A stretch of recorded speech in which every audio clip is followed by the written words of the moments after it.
দীপা কেসওয়ানির স্বামী অঙ্কিত কেসওয়ানির মৃত্যু হয়, যেটাকে অ্যাক্সিডেন্ট বলে দাবি করা হয়। পুলিশের মনে হয় যে দীপা মিথ্যে কথা বলছে, আর আসলে এটা কোনো অ্যাক্সিডেন্ট নয়, মার্ডার ছিল। সত্যিটা কি? আজকের এপিসোডে আমরা দেখব এই কেসের দ্বিতীয় তথা শেষ ভাগ। ক্রাইম পেট্রোল সতর্ক। শুনেছি অ্যাক্সিডেন্ট হয়েছে ওর। তবু আমি চলে যাচ্ছি নিজের সেফটির জন্য। ঠিক আছে, তুই যা। মনে হয়েছিল স্কালে ফ্র্যাকচার হয়েছে, হ্যামারেজও হয়েছিল। কিন্তু আপনার কি মনে হয় ইনজুরি পড়ার জন্য নয়, অন্য কোনো ভাবে হয়েছিল? ইন্সপেক্টর, এ বিষয়ে আমি কিছু বলতে পারবো না। ওটা অ্যাক্সিডেন্ট কেস ছিল, তাই আমি আপনাকে বলেছিলাম। যখন অঙ্কিতকে এখানে আনা হয়েছিল তখন ওর কন্ডিশন সিরিয়াস ছিল। এটা তো আমি জানি ডক্টর, কিন্তু আপনি শুধু এইটুকুই আমাকে বলুন যে এই রকম ইনজুরি পড়ার জন্য না হয়ে অন্য কোনো ভাবে হতে পারে। ইন্সপেক্টর, আমাদের কাজ অনুমান করা নয়, আমাদের বলা হয়েছিল ইনজুরিটা পড়ে গিয়ে হয়েছিল। ডক্টর, পেশেন্টকে আগে তাপাস হসপিটাল নিয়ে যাওয়া হয়েছিল। এটা ওখানকার রিপোর্ট।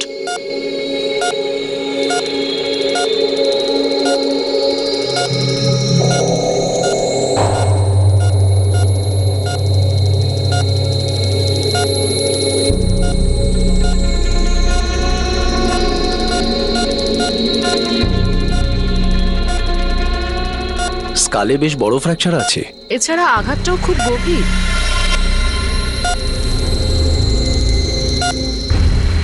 তিন দিন আগে হ্যামারেজের জন্য পেশেন্টের মৃত্যু হয়েছে। দেখুন ডক্টর, আমার মনে হয় এই ইনজুরি পিছলে পড়ে যাওয়ার জন্য হয়নি, যেটা পেশেন্টের স্ত্রী আপনাকে বলেছিল। আই অ্যাম সরি ইন্সপেক্টর, আমি আপনার সন্দেহকে সত্যি প্রমাণ করতে পারবো না।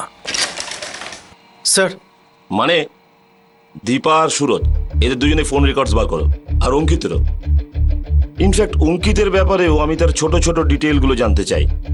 সে কে, কি করে, সবকিছু।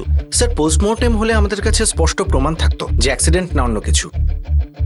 পোস্টমর্টম তো ওরা হতে দেয়নি, মানে মৃত্যুর 3 ঘন্টা বাদে সোজা ক্রিমিশন।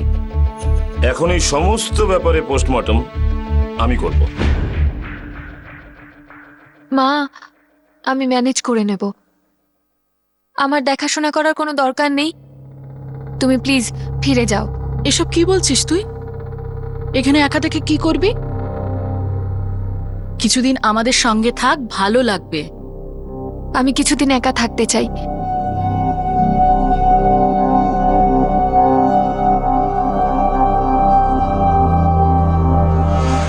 একটা কথা বলবি? তোর আর অঙ্কিতের মধ্যে সবকিছু ঠিক ছিল তো? ব্যাস, এটাই বাকি ছিল, যে আমার নিজের মাই আমার উপর সন্দেহ করলো যে আমি আমার হাজবেন্ডকে মেরে ফেলেছি। এসব কি কথা বলছিস তুই? পাগল হয়ে গেলি নাকি? আমি তো তোকে এমনি এমনি জিজ্ঞেস করছিলাম। তোর জন্য চিন্তা হয়তো, তাই। স্যার, ও আমাদের কোম্পানিতে সেলস ডিপার্টমেন্টে ছিল। আমরা মোটর পাম্পের ডিলার স্যার। আচ্ছা অজয়, তুমি অঙ্কিত আর দীপাকে কতটা চেনো? খুব ভালো করে চিনি স্যার। ওই দুজনের মধ্যে কি কখনো কোনো প্রবলেম হয়েছিল? ভালোবাসতো স্যার। অঙ্কিত কখনো এর আগে বাড়ি যাওয়ার জন্য এতটা উতলা হয়নি। ওদের বিয়ের মাত্র 8 মাস হয়েছিল। আর দীপা, ও কি সুখী ছিল? হ্যাঁ স্যার, মানে যখনই ওর সঙ্গে দেখা হতো বা কখন ওর বাড়ি গেলে বা ও কখনো আমার বাড়িতে আসলে ও সবসময় খুব আনন্দে থাকতো স্যার। দুজনেই খুব সুখী ছিল। Thank you.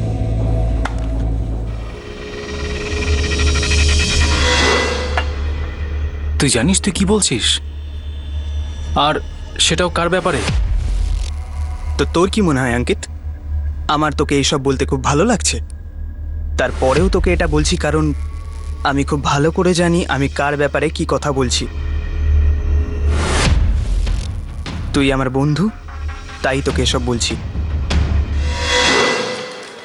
Sir, Dipa, Ankit R Suraj তিনজনেরই phone record check করেছি, কিন্তু উল্টোপাল্টা কিছু নেই।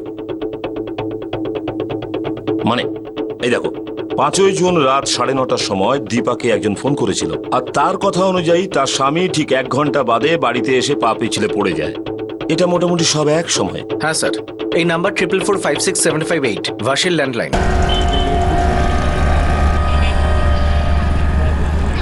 স্যার, পিসিওর মালিকের সাথে কথা হয়েছে অ্যাজ ইউজুয়াল স্যার। কল কে করেছিল মনে নেই। আর দীপা কেসওয়ানির কি বক্তব্য? কার কল ছিল? স্যার, ও বলছিল ওটা রং নাম্বার। 9:30টার সময় 5ই জুনে বোধহয় কোনো রং নাম্বার হয়ে থাকবে। হ্যাঁ মনে পড়েছে, রং নাম্বারই ছিল। আপনি কি নিশ্চিত? আপনারা কি মানুষজনকে যন্ত্র ভাবেন?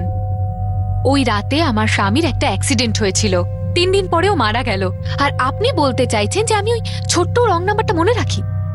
আমি তো এটা বুঝতে পারছি না যে আমাকে হ্যারাস কেন করছেন। খুব অল্পতেই রেগে যান এই মিসেস দীপা কেসওয়ানি। কোনো তো কারণ হবে এই রেগে যাওয়ার। হ্যাঁ স্যার। স্যার, আমি সুরজের ফোন রেকর্ড চেক করেছি। দীপা 10:35 ওকে ফোন করেছিল। দীপা আর সুরজ এই কথা বলেছে। হ্যালো সূর্য, কি হয়েছে দীপা? স্যার, কেন জানি না আমার এই ফোন রেকর্ড স্যার আমাদের তদন্তের অ্যাঙ্গেলে খুব বেশি বোঝা যাচ্ছে না। আর আমি কিন্তু একটু বেশি বুঝতে পারছি। দেখো মানে, আমি তোমার ফিলিংসের সাথে যেতে পারি আর কেস ক্লোজ করে দিতে পারি। আবার যদি আমার ফিলিংসের সাথে চলো, হয়তো কিছু বেরোতেও পারে, আর নাও যদি বেরোয় তো আমরা নতুন কিছু শিখতে পারবো মানুষ আর ইনভেস্টিগেশনের ব্যাপারে। একদম ঠিক স্যার। মানে এই সুরাজের পুরো ব্যাকগ্রাউন্ড বার করো। ও আর দীপা কলেজের বন্ধু। আর ওই অটো রিক্সাওয়ালাকে ট্রেস করো যে সুরজ ও দীপাকে সাহায্য করেছিল তাদের হসপিটালে নিয়ে যাওয়ার জন্য। স্যার, স্যার সুরাজের পুরো হিস্ট্রি কালকের মধ্যে আপনার হাতে পৌঁছে যাবে। কিন্তু এই অটোওয়ালা, হ্যাঁ ওই অটোওয়ালা যে ওই রাতে ক্লিনিকে নিয়ে গেছিল। স্যার এবার কি বলবো, বিরারে তো কত অটো আছে স্যার। হ্যাঁ, তোর মাথাও অটো থেকে কম দৌড়ায় কোথায় গোবিন্দ, এই জন্য তোকে এই কাজটা দিচ্ছে। স্যার আপনি যখন আমাকে দায়িত্ব দিয়েছেন আমি ঠিকই আপনাকে খবর জোগাড় করে দেবো। পুলিশ দীপা কেসওয়ানির পিছনে হাত ধুয়ে লেগে পড়ে, কারণ তাদের সন্দেহের ভিত্তি বেশ মজবুত ছিল। দুটো স্টেটমেন্টে অ্যাক্সিডেন্টের আলাদা আলাদা ঠিকানা বলা হয়, আর লাশের অন্ত্যেষ্টিক্রিয়া একটু বেশি জলদি করা হয়। কিন্তু পুলিশের কাছে এমন কোনো জোরালো প্রমাণ আসছিল না যার কারণে তাদের সন্দেহ বিশ্বাসে পরিণত হতে পারে। কিন্তু যেমন যেমন ইনভেস্টিগেশন এগোতে থাকে, ঠিক তেমনই অতীতে ঘটা ঘটনা আর ঘটনা প্রবাহ একে অপরের সঙ্গে জোড়া লাগতে শুরু করে। আমাদের সন্দেহ দৃঢ় হচ্ছে সুরজ যে অঙ্কিত কেসওয়ানির চোট পড়ে গিয়ে হয়নি, বরং তাকে হত্যা করা হয়েছে। আর আমাদের মনে হয় সেটা তুমি করেছো। না স্যার, এটা সত্যি কথা নয়, আমি ওকে আঘাত করিনি। ঠিক আছে, করিয়েছো কাউকে দিয়ে। তুমি আর দীপা কাউকে সুপারি দিয়েছিলে। আসল ঘটনাটা কি বলো আমাদের। স্যার কোনো ষড়যন্ত্র নয়, আমি আপনাকে আগে যেটা বলেছিলাম সেটাই। স্যার দীপা আমার খুব ভালো বন্ধু হওয়ার দরুন ও আমায় ফোন করেছিল। ও আমাকে বলেছিল যে অঙ্কিত বাড়িতে পা পিছলে পড়ে গেছে আর ওর খুব আঘাত লেগেছে, রক্ত বেরোচ্ছে, তুমি তাড়াতাড়ি চলে এসো। আর আমি চলে গেলাম স্যার। সূর্য, এসব কি করে হলো? এখানে জল ছিল, ওর পাটা পিছলে গেছে। এটাই সত্যি স্যার। কলেজের ফ্রেন্ডশিপ তোমাদের দুজনের। এই কথাটা আমি আগেও বলেছি স্যার। কিন্তু এটা বলনি যে তোমাদের শুধুমাত্র বন্ধুত্ব ছিল না, তোমাদের দুজনের অ্যাফেয়ার ছিল। তুমি দীপাকে বিয়ে করতে চেয়েছিলে, তাই না? অটোওয়ালা আমার নজরে রয়েছে স্যার, জলদি আমার রেডারে চলে আসবে। কিন্তু সুরাজ আমার রেডারে চলে এসছে স্যার, আর আপনার জন্য একটা খুশির খবরও আছে। হ্যাঁ তো বলে ফেল। স্যার এই কম্পিউটার প্রোগ্রাম হয় না, সেটা সেলসম্যান এই সুরাজ। আর আমাদের বিরারে বুঝলেন তো, ওর বাবার না একটা হার্ডওয়্যারের দোকানও আছে, আর ওর দাদা ওর বাবার দোকানেই কাজ করে। শুভ সংবাদটা কি? খুশি খবর এটাই যে সুরাজ আর দীপার কলেজে সলিড কেস ছিল স্যার। তারপর দীপার বিয়ে হলো অঙ্কিতের সাথে। সেটা তো পরে হয়েছে স্যার, আগে সুরাজের বিয়ে হয়েছে ধরতক্তা মারপেরেক, তারপর দীপার বিয়ে হয়েছে এই অঙ্কিত কেশওয়ানির সাথে 8 মাস আগে। এই দীপার সুরজের অ্যাফেয়ার ভাঙলো কি করে, আর সুরজের ডিভোর্স হলো কেন? আরে স্যার হালকা পাতলা যে আমার কানে এসছে, আমি তা গরম গরম আপনার কানে দিয়ে দিলাম। তুই তো একটা দারুণ শুভ সংবাদ দিলি রে গোবিন্দ। এর পরের স্টোরিটা সুরজের মুখ থেকে শুনি। দীপার তুমি গার্লফ্রেন্ড বয়ফ্রেন্ড ছিলে, তারপর তোমার বিয়ে হয়ে যায়, সেই বিয়ে ভেঙে গেল। তারপর দীপার বিয়ে অঙ্কিতের সাথে হলো। এখন অঙ্কিত এই পৃথিবীতে আর নেই, তোমরা দুজন আবার সিঙ্গেল, একে অপরের জন্য। কেন? স্যার আমি দীপাকে ভালোবাসতাম, বিয়ে করতে চেয়েছিলাম ওকে, কিন্তু ওই সম্পর্ককে আমি ভেঙে দিয়েছিলাম। ও অন্য কাউকে বিয়ে করেছিল, তারপর আমাদেরও ডাইভোর্স হয়ে গেল। ডাইভোর্স হওয়ার পর আমি দীপার সঙ্গে আবার দেখা করি। কাঞ্চন তোমার এক্স ওয়াইফ সেপারেশনের জন্য কেস করেছিল তোমার বিরুদ্ধে, ডোমেস্টিক ভায়োলেন্সের, জিকে রোড পুলিশ স্টেশনে। তুমি তোমার বউকে মারতে? স্যার আমি আজ পর্যন্ত ওর উপর হাত তুলিনি। হ্যাঁ ঝগড়া নিশ্চয়ই হতো আমাদের মধ্যে। ঝগড়া কেন হতো? আমার মায়ের জন্য। আমার মা আমার কাছে সবকিছু, কিন্তু ও আমার মাকে একদম সহ্য করতে পারতো না। সেই জন্য আমরা দুজনে বাড়ি ছেড়ে দিয়েছিলাম। মা আর বাবার মধ্যে ডাইভোর্স হয়েছিল। আমার দাদা পবন বাবার সঙ্গে থাকতো আর আমি আমার মায়ের সঙ্গে। স্যার, কাঞ্চন সবসময় আমার মাকে ইনসাল্ট করতো। এত কিছু সত্ত্বেও, রাগ হতেও আমি কখনো ওর ওপর হাত তুলিনি। এই যে ও স্যার কেস টেস করেছে না, এসব শুধু আমাকে কষ্ট দেওয়ার জন্য, আর কিচ্ছু না। কাঞ্চনের থেকে আলাদা হওয়ার একটু পরেই তুমি দীপার সঙ্গে আবার দেখা করলে। হ্যাঁ স্যার, আমি আর মা তখন মিরা রোডে থাকতাম। ডাইভোর্স হওয়ার পর ভিরারে আমি একটা কাজ পেয়েছিলাম, তাই আমি ওখানে শিফট হয়েছিলাম। মা এখনো মিরা রোডেই থাকে, কিন্তু ভিরারে আমি দীপার আবার কন্ট্যাক্টে এসেছিলাম। শুধু কন্ট্যাক্টে নয় সুরজ, তোমাদের দুজনের অ্যাফেয়ার শুরু হলো আবার, যেটা অঙ্কিত জেনে ফেলেছিল। রাস্তার কাটা হয়ে দাঁড়িয়েছিল। এই রাস্তার কাটাকে সরিয়ে দেওয়ার উপায় হলো মার্ডার। দুজনের সবচেয়ে সহজ উপায় বলে মনে হলো কেন? স্যার, আপনি পুরো ভুল ট্র্যাকে যাচ্ছেন। তাহলে সঠিক ট্র্যাকটা বলো। আমি কখনোই দীপাকে বিয়ে করতাম না, সেই জন্যই তো ওর সঙ্গে সম্পর্ক ভেঙেছিল। কিন্তু তুমি ভালোবাসতে না ওকে? হ্যাঁ, আমি ভালোবাসতাম ওকে। তাহলে ব্রেকআপের কারণটা কি?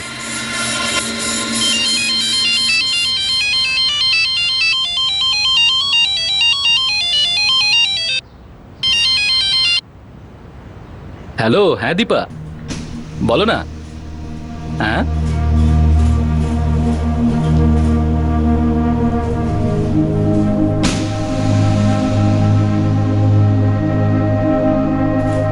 ওকে, বাই। এই দীপা মেয়েটা কে? ফ্রেন্ড? আমার গার্লফ্রেন্ড দাদা। মিথ্যে বলছিস না তো? কেন দাদা, গার্লফ্রেন্ড থাকলে কোনো প্রবলেম আছে? না না, একদম না। এটাই তো বয়স, টাইম পাসের জন্য। টাইম পাস নয় দাদা, 2 বছর হয়ে গেছে আমাদের সম্পর্কের। ইনফ্যাক্ট ওর কলেজ শেষ হওয়ার পর আমরা বিয়ে করব বলে ভাবছি। তোর মাথা খারাপ হয়ে গেছে নাকি? কেন দাদা, কি হয়েছে? তুই জানিস এই মেয়েটাকে? হ্যাঁ দাদা, তোমাকে বললাম তো, 2 বছর ধরে আমাদের সম্পর্ক চলছে। খুব ভালো করে চিনি দীপাকে। পুরো নাম দীপা চাড্ডা, রাইট? আর ওর নাম্বার হলো 444898767। এবার জিজ্ঞেস করো আমাকে, আমি কি করে জানি? কি করে জানো তুমি? এখন অবধি তো জানি না। যদি জানতে চাই না, ও নিজে চলে আসবে, শুধু একটা ফোন করলে। কি বাজে কথা বলছো তুমি? বাজে বকছি না আমি। দেখতে চাস তুই? এই দেখ।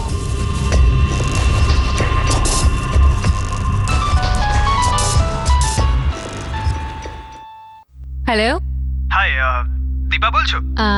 হ্যাঁ বলছি। আমার নাম পবন, আর তোমার নাম্বার আমাকে হরিশ দিয়েছে। ও হাই পবন। হাই দীপা। আমরা দেখা করতে পারি? আমার ওই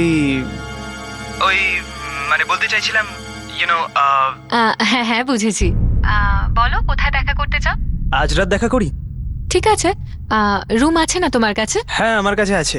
তুমি ওসবের চিন্তা করো না। তো আমি তোমাকে সন্ধে 6টার সময় পিক আপ করছি স্যান্ট্রা প্লাজা কফি শপ থেকে। ঠিক আছে। হ্যাঁ, হরিশ তোমায় বলেছে না আমার রেট আর কতটা অ্যাডভান্স নিই আর বাকি সব? হ্যাঁ একদম, তাই তো আমি তোমাকে ফোন করেছি।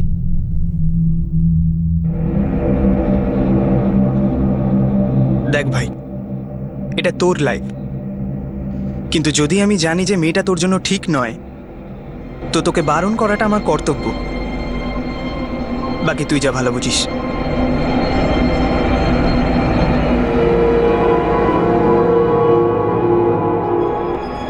সূর্য, মাইন্ড করো না, আমাকে এখন চলে যেতে হবে। 6টার সময় একটা আর্জেন্ট কাজ আছে। এমন কি আর্জেন্ট কাজ পড়লো তোমার আবার? কিছু না, মাকে ডাক্তারের কাছে নিয়ে যাব। 6:05 বেজে গেছে, আমি বসো বেরোচ্ছি। দীপা, ও ফোন করবে না। কি? কে ফোন করবে না সূর্য? ছাড়ো এসব কথা, বসো না, তোমার সঙ্গে কিছু কথা বলবো। দীপা, আমার মনে হয় না যে আমাদের রিলেশনশিপের কোনো ফিউচার আছে বলে। আজ হঠাৎ এরকম বলছো? দীপা, আমার মনে হয় না যে আমাদের রিলেশনশিপের তোমার কাছে কোনো গুরুত্ব বা দাম আছে বলে। তুমি ঘুরিয়ে ফিরিয়ে কথা কেন বলছো? সিম্পল কথাকে সিম্পল ভাবে বলো না। একটা শব্দে বলবো, পবন। তুমি কি করে জানলে? কারণ সেই সময় পবন আমার সামনে ফোনটা স্পিকার মোডে দিয়ে তোমাকে ফোন করেছিল। তোমার সাথে ডিল ফিক্স হয়েছিল ওর। তুমি এটা জিজ্ঞেস করবে না যে পবনকে আমি কি করে চিনি? আসলে ও হলো আমার নিজের দাদা। বাই চান্স ও জেনে গেছিল যে আমি তোমাকে ভালোবাসি, আর তোমাকে বিয়ে করার কথা ভাবছি, তবে আর সেটা পসিবল নয়। আমার রাগের থেকে বেশি দুঃখ হচ্ছিল। দীপা খুব ভালো একটা মেয়ে স্যার, শুধু নিজের পেশাটাকে এইরকম বেঁচেছিল। প্রস্টিটিউশনে ছিল দীপা। স্যার, আমি এই শব্দটা ওর ক্ষেত্রে ব্যবহার করব না। আমি শুধু এটাই বলতে পারি যে ও হয়তো একটা মানুষের সাথে জীবন কাটিয়ে দেওয়ার মেয়ে নয়। অঙ্কিতের সাথে তো বিয়ে হয়েছিল, সে কি এটা জানতো? আমি জানি না স্যার, আমি শুধু এটুকুই জানি দ্বিতীয়বার যখন দীপার সঙ্গে আমার দেখা হলো তখন ওর বিয়ে হয়ে গেছিল অঙ্কিতের সাথে, আর ওরা খুব খুশি ছিল স্যার। চিয়ার্স। অঙ্কিতের সঙ্গে বন্ধুত্বও হলো আমার। কি কথা হচ্ছে? তুমি আমার ড্রিঙ্কটাই বানাওনি সূর্য। আরে ওই আমি তুমি কি ভাবলে বিয়ে হয়ে গেছে তাই আমি খুব ভালো মেয়ে হয়ে গেছি?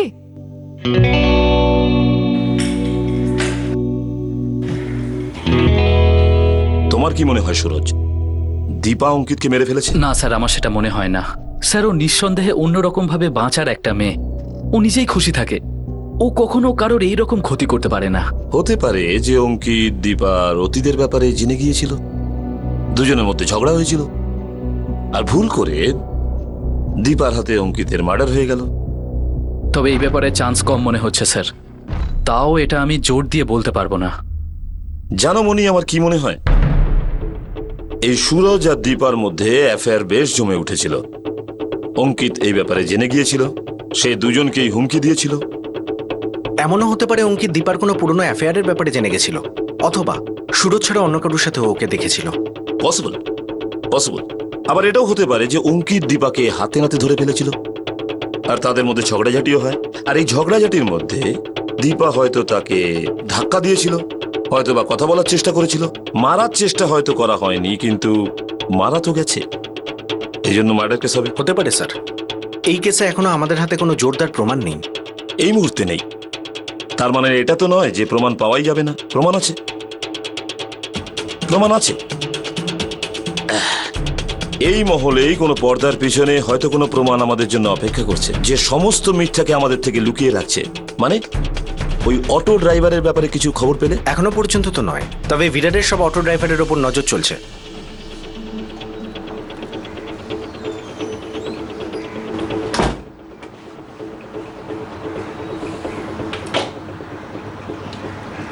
সত্যিটা বলতাম। কি বলতে চাইছো তুমি? দীপা, কিন্তু পুলিশ তো মিথ্যাটা ধরেই ফেলেছে। না মিথ্যেটা ধরা পড়তো আর না আমরা। এরকম কিছু হতোই না যদি তুমি ওই চকের কথাটা জোর দিয়ে না বলতে।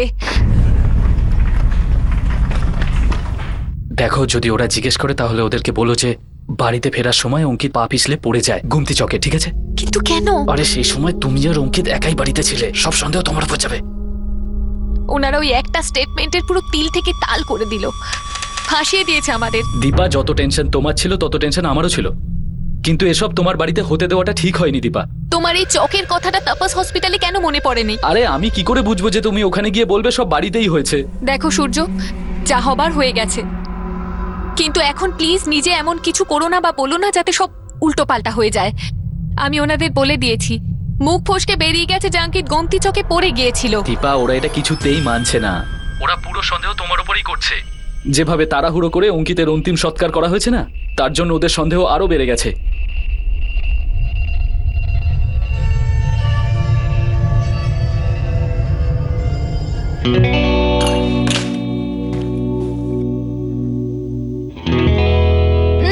সাড়ে 9টা বেজে গেছে, আমার সিরিয়ালের টাইম হয়ে গেছে, আমি যাচ্ছি। দীপাও না টিভি এডিক্টেড। তাহলে তো তুমি ওর ফেভারিট সিরিয়ালটার ব্যাপারেও জানো। কত পুরনো বন্ধুত্ব তোমাদের। হ্যাঁ, বন্ধুত্ব আছে, কিন্তু ওর টিভি সিরিয়ালে কোনটা ফেভারিট জানি না। তোমাদের দুজনের বন্ধুত্ব কোনো সিরিয়ালের গল্পের থেকে কম না, তাই না? কিভাবে?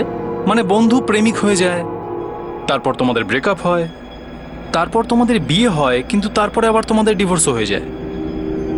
আর তারপরে যখন তুমি ফিরে আসো তখন দেখো দীপার বিয়ে অলরেডি হয়ে গেছে। এরপর তুমি খুব ভালো বন্ধু হও, আর তারপর কিছু না,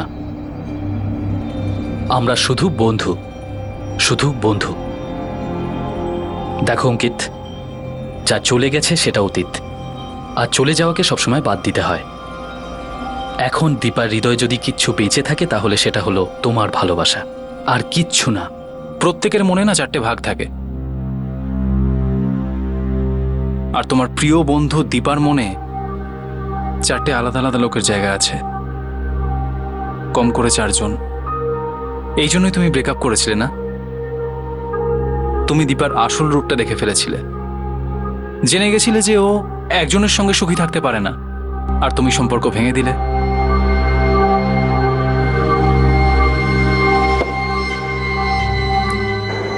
দেখো সুরজ, আমি এই সব কথাই জানি, কিন্তু এই সব কিছু জানা সত্ত্বেও আমি ওকে ভীষণ ভালোবাসি।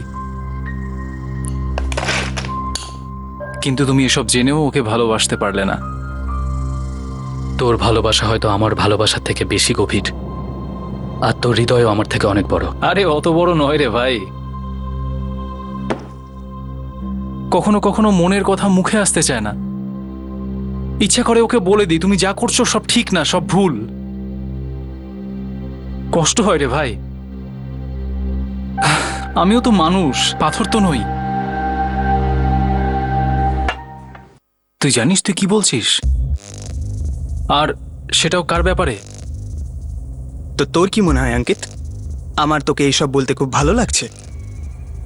কিন্তু তুই এসব কবে থেকে জানিস? দেখ ভাই, তোর বিয়ের সময় আমি ফার্স্ট টাইম দীপাকে দেখেছিলাম, তখন আমি তোকে কিছু বলতেই পারিনি ভাই। মানে তুই তোর বিয়ের কিছুদিন আগেই আমি তোর তোর বউর সঙ্গে গেছিলাম একটা হোটেলে, কিন্তু আমার মনে হলো ওটা অতীত, হয়তো ও বদলে গেছে, বিয়ের পর একটা নতুন জীবন শুরু করতে চাইছে। কিন্তু কি? কিন্তু একদম পাল্টায়নি ভাই। অঙ্কিত, দীপা আজও হোটেল রুমে যায় আর ঘন্টা হিসাবে চার্জ নেয়। ব্যাস, যখন আমার কলিগ অজয় আমায় সবকিছু বলেছিল তখন আমি খুব একটা শকড হইনি, কারণ আরো বেশ কিছু লোকের মুখে আমি এমন কথা শুনেছিলাম। আচ্ছা, দীপা জানে কি তুই ওর ব্যাপারে সবকিছু জানিস? দেখো, আমি কখনো চাই না যে ও জানুক যে আমি এই সমস্ত জানি।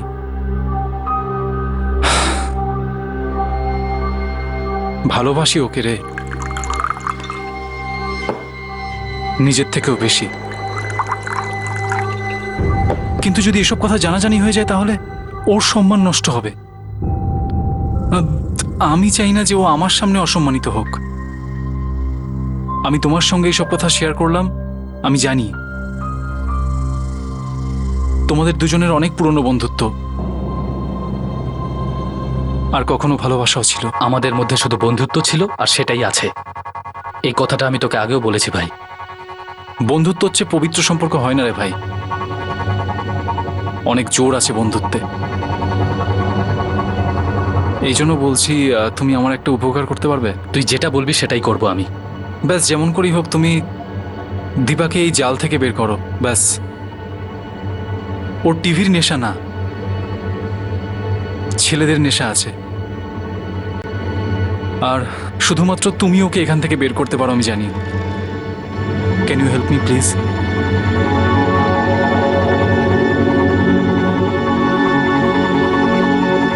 এদের জীবনে উথাল পাথাল চলছিল।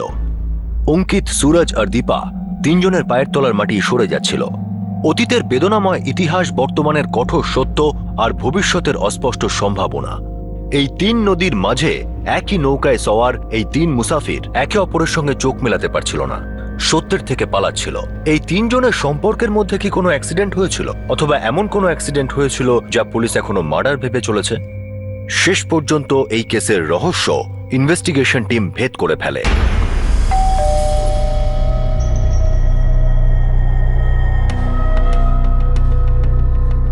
এবার কি চাই আপনাদের? সময় এসে গেছে পর্দা উঠিয়ে দেওয়ার। আপনারা তো নিষ্ঠুর কেন? কোনো মানুষকে শান্তিতে শোক পালন অবধি করতে দেন না।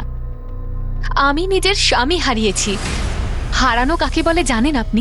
জানি, আমি হারিয়ে যাওয়া পাওয়া সবটাই জানি, আর কাউকে জেনে বুঝে দূরে পাঠাতেও জানি, এত দূরে যে সে আর ফিরে আসতে পারে না।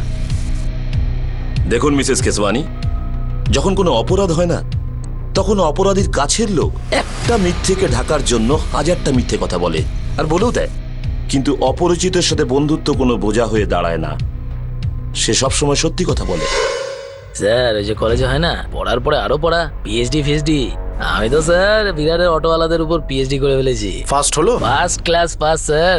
অটোওয়ালার ইউনিয়ন, ওদের আড্ডা ঠেক, অটোওয়ালাতে বস্তি, সব জায়গায় খোঁজার পর আপনার লোকটাকে খুঁজে পেয়েছি। ওর নাম হলো কৈলাস পাটিল। কোথায় পাওয়া যাবে? কোথাও খুঁজতে হবে না স্যার, আপনার জন্য সাথে করে এনেছি। এই তো আমার পাশেই দাঁড়িয়ে আছে।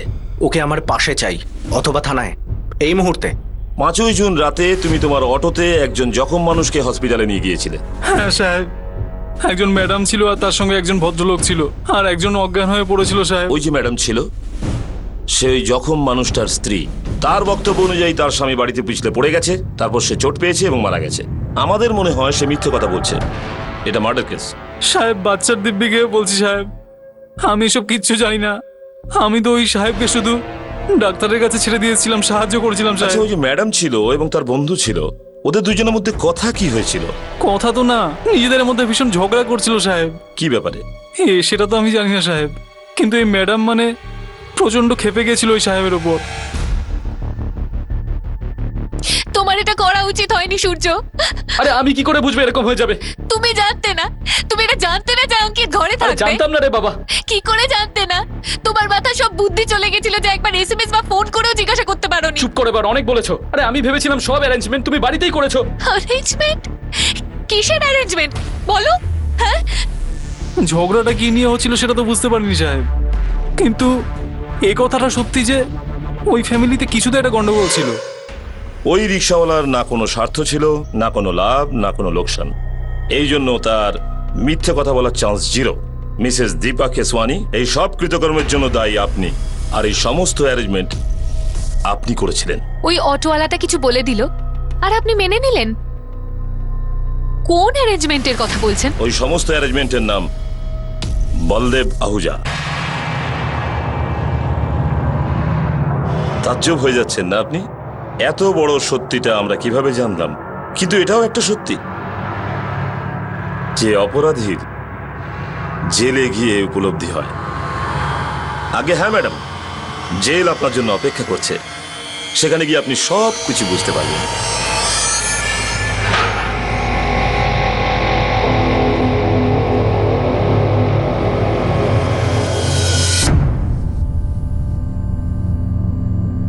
আসুন মিসেস কেসওয়ানি, বসুন। আসলে মিস্টার বল্লেভ আহুজা আমাদের অন্য বেডরুমে আছে, খুব সুন্দর করে আদর যত্ন করা হচ্ছে তাকে। আরে বসুন। একটা গোপন কথা বলি আপনাদের, এমনিতে এই কেসের সমস্ত ব্যাপারটা আমরা আগেই বুঝে গিয়েছিলাম, শুধু একটা ধাপ বাকি ছিল। আপনি একটু অসুবিধা হচ্ছিল, কারণ আপনি প্রথম থেকেই অবলা হওয়ার অ্যাক্টিং করে যাচ্ছিলেন, ভালো মানুষ হওয়ার দাবি করছিলেন। কিন্তু সত্যি কথাটাই এটাই মিসেস কেসওয়ানি, যে আমরা আপনার সমস্ত দাবিকে না শুধু খণ্ডন করেছি, বরং তার থেকে পর্দাটাও সরিয়ে দিয়েছি।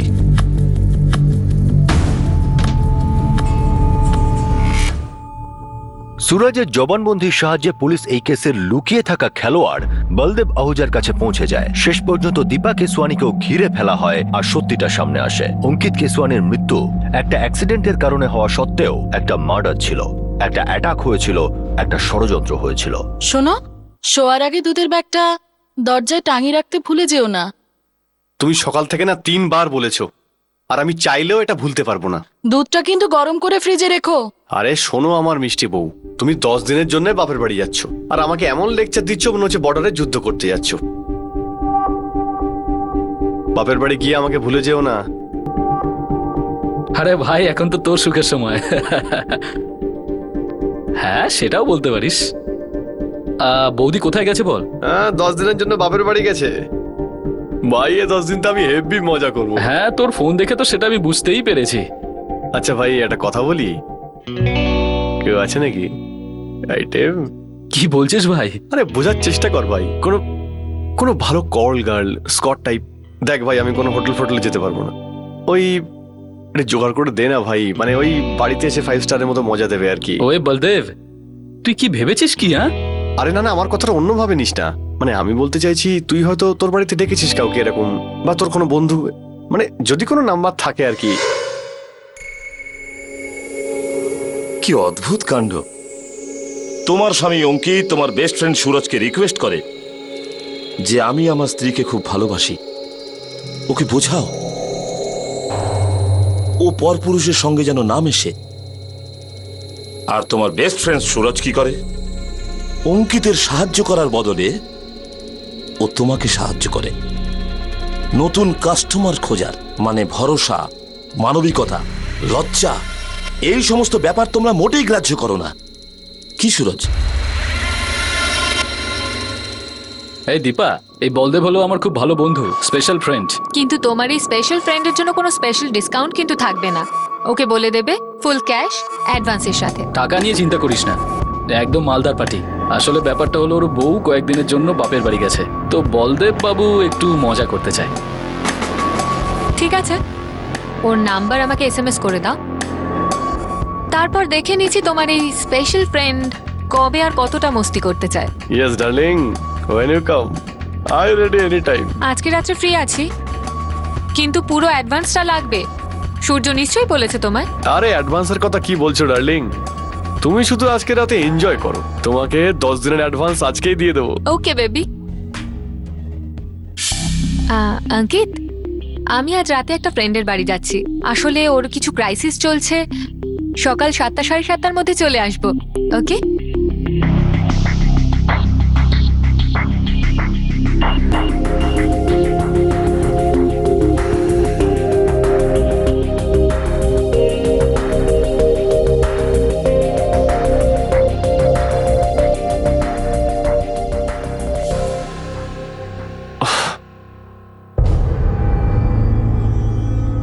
আসেনি মানে?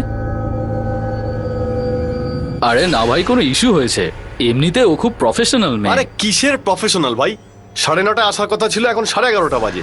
আরে আমি এদিকে ড্রিঙ্কের পর ড্রিঙ্ক নিয়ে যাচ্ছি আর ম্যাডাম ওদিকে ফোন বন্ধ রেখেছে। দেখ ভাই বলদেব, আমি এবার আর কিচ্ছু করতে পারবো না। আমি তোদের সাথে আলাপ করিয়ে দিয়েছি, তোদের কথা হয়েছে, তোদের মধ্যে এবার যা কিছু ব্যাপার, প্লিজ ভাই বলদেব এর মধ্যে আমাকে আর জড়াস না। তাহলে সারা রাত আমি কি করব এখানে?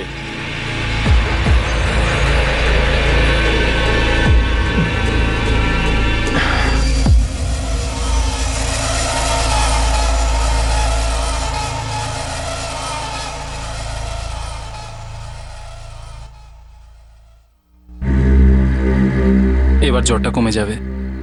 কিন্তু এখনো গা হাত পা খুব ব্যথা করছে। 3টে পেন কিলার খেয়ে নিয়েছি। তুমি আজকে রাতে রেস্ট নাও না, আজকে কোথাও যেও না। আমি ওইটাই ভাবছিলাম।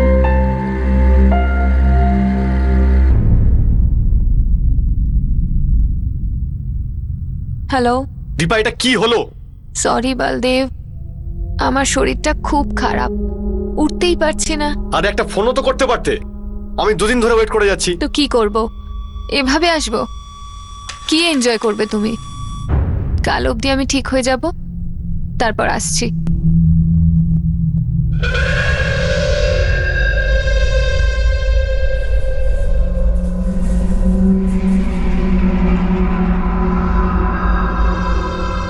আরে ভাই,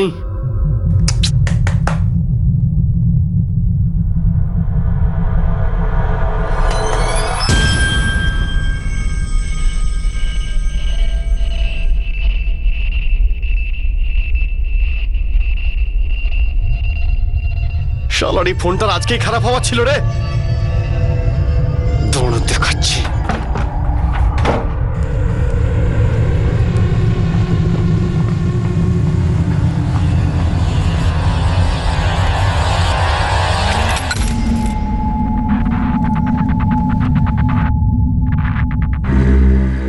আস্তে আস্তে খাও।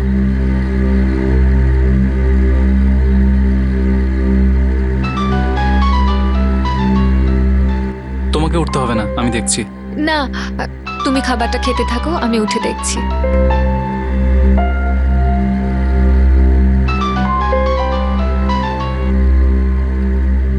হ্যালো, দীপা? কে? দীপা বলদেব বলছি। হ্যাঁ বলদেব, বলো। তুই তো বলেছিলি আসবি। আমার শরীরটা ভালো নেই, আমি এখন আসতে পারবো না। আরে রোজ তোর একই অজুহাত। আমি কোনো অজুহাত দেখাচ্ছি না, আমার শরীর সত্যিই খারাপ, আমি এখন আসতে পারবো না। হরম যদি শালি, শালি তোকে বেশি টাকা দিয়েছে, তুই তার সঙ্গে চলে গেছিস না? দেখ, ওকে ছেড়ে তুই এক্ষুনি আমার বাড়িতে চলে আয়। যত টাকা ও দিচ্ছে তার ডবল টাকা আমি দেবো রে হারাম যদি। আর একবার যদি এভাবে অভদ্রের মতো কথা বলো না। ওকে ওকে, কুল কুল, সরি ডার্লিং, প্লিজ আমার কথা শোনো, প্লিজ এসো, ট্যাক্সি পাঠাবো। তুমি একবার বলে শুনতে পাও না? আমি বললাম আমার শরীর ভালো না, আমি আসতে পারবো না, মানে আমি আসতে পারবো না। শালি তুই বেশ্যা হয়ে আবার অ্যাটিটিউড দেখাচ্ছিস, হ্যাঁ? তোমার সাহস কি করে হয় আমাকে গালাগাল দিতে? কে ফোন করেছে? ও অঙ্কিত, জানি না, কেউ ফোনে গালাগাল দিচ্ছে। শালি তুই পয়সার মেয়ে ছেড়ে তুই জানিস আমি কে? শালি তোর যতগুলো কাস্টমার আছে তার থেকে বেশি আমার পুলিশ কেস রয়েছে রে। এক চুটকিতে তোকে আমি বাড়ির থেকে তুলে আনবো, তুই জানিস? হ্যাঁ চলে আয়, চলে আয়। অ্যাড্রেস আছে নাকি এসএমএস করবো? কেবে তুই? আরে আমি যেই হই না কেন, তুই আগে বল যে তুই কে। খুব তো বলছিলি তুলে নিয়ে যাবি, বল কোথায় দেখা করবি বল। আরে তুই জানিস কার সাথে কথা বলছিস? তোর বাপের সাথে কথা বলছিস তুই। আরে সামনে তো আয়, তুই যেই হস আর নিজের লিমিটের মধ্যে থাক, বুঝলি? শোন, আর তোর দাঁত ভেঙে যদি হাতে না ধরিয়ে দিই না, তো আমার নামও অঙ্কিত না। ওই অঙ্কিত ফঙ্কিত যাই তোর নাম হোক না কেন, আরে আমাকে ঘাটাস না, দীপাকে চটপট ফোনটা দে তুই।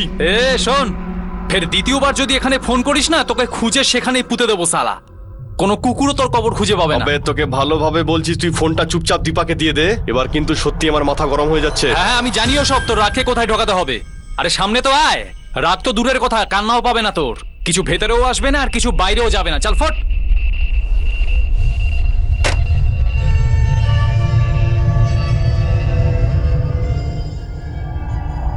আমি জানি না কে ছিল। কিন্তু ও জানে যে আমি কে। চলো ডিনার শেষ করি। আরে কি হয়েছে বলদেব? অ্যাড্রেস দে শালির, অ্যাড্রেস দে। আরে ভাই একটু শান্ত হ। ও বলেছে যখন শরীর খারাপ, তাহলে শরীর খারাপ হয়েছে। তুই দালালের মতো কেন কথা বলছিস?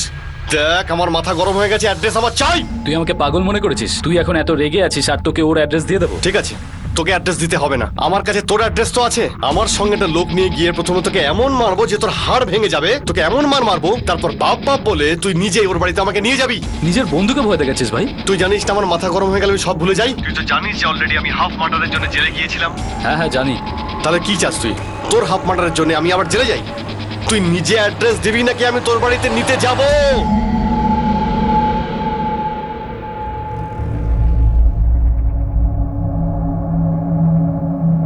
রড নিয়েছিস? সিটের নিচে আছে। চল বিরাজ যাবো, চল। একটা কাজ করতে হবে। ফুলটু, জানি না, হাফ না কোয়ার্টার নিজের পায়ে যেন হাঁটতে না পারে। তাড়াতাড়ি চল।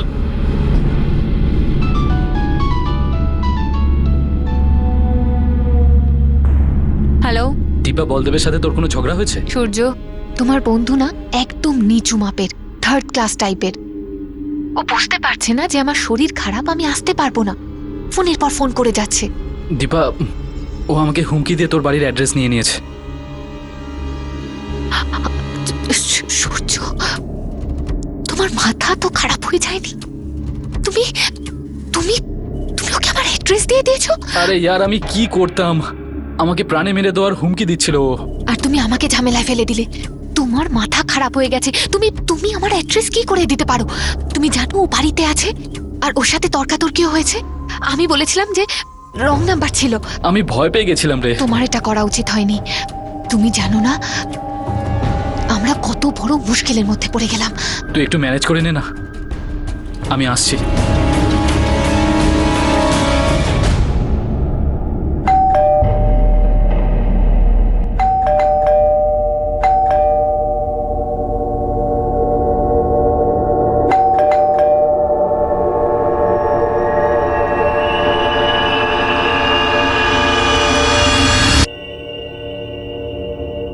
কে আপনি? তুই ছিলি না বে? তুই না ফোনে হুমকি দিচ্ছিলি আমাকে? আমাকে বলছিলি না সামনে আসতে? এ তোর বাবা তোর সামনে দাঁড়িয়ে আছে। বলদেব প্লিজ। বল বল।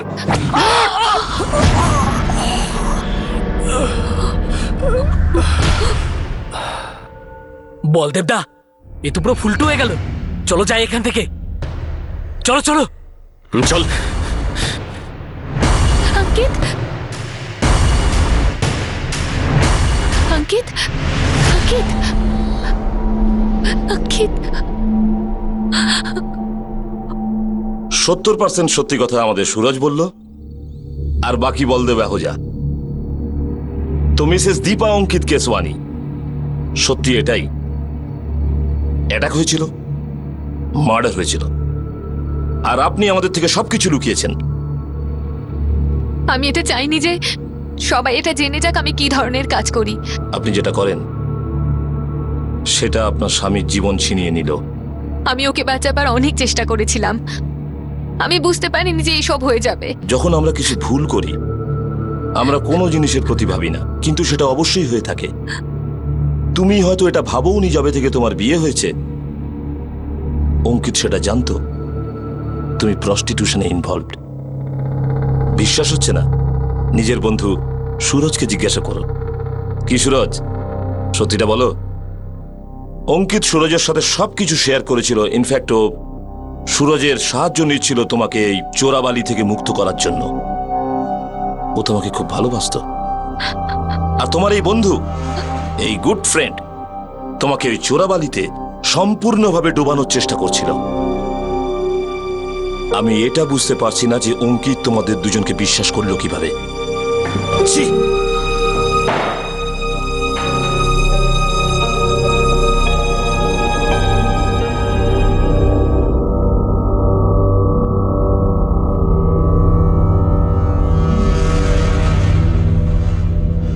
একটা কথা বলি, আমি অনেক আগে থেকেই জানতাম যে তুই নতুন নতুন পুরুষের সঙ্গে মেলামেশা করিস।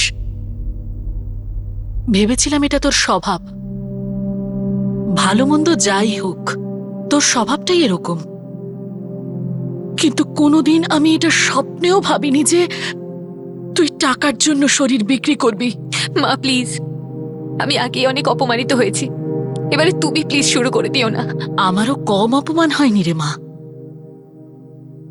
একটা কথা মনে রাখিস, বাবা মা হোক বা সন্তান, দোষ যেই করুক ভুগতে সবাইকেই হয়। তোর এই একটা ভুলের জন্য একটা নিরীহ মানুষের জীবন চিরকালের মতন হারিয়ে গেল। এমন মানুষ যে তোকে খুব ভালোবাসতো, তোর ব্যাপারে সব জানা সত্ত্বেও তোকে খুব ভালোবাসতো। এসব ভুলবশত হয়েছে, একটা অ্যাক্সিডেন্ট ছিল। আমি কখনো কারোর খারাপ চাইনি, আর ওর সাথে এরকম হোক সেটা তো কোনোদিনই চাইনি। আমি শুধু আমার জীবন আমার মতো করে বাঁচতে চেয়েছি। আমি কখনো স্বপ্নেও ভাবিনি যে এরকম কিছু হয়ে যাবে।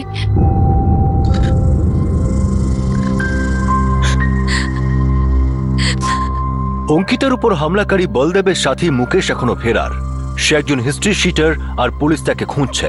দীপা, সুরজ আর বলদেবকে আইপিসির ধারা 302 অনুযায়ী খুনের জন্য আর ধারা 201 অনুযায়ী প্রমাণ লোপাট করার জন্য এবং পুলিশকে ভুল তথ্য দেওয়ার জন্য গ্রেফতার করা হয়েছে।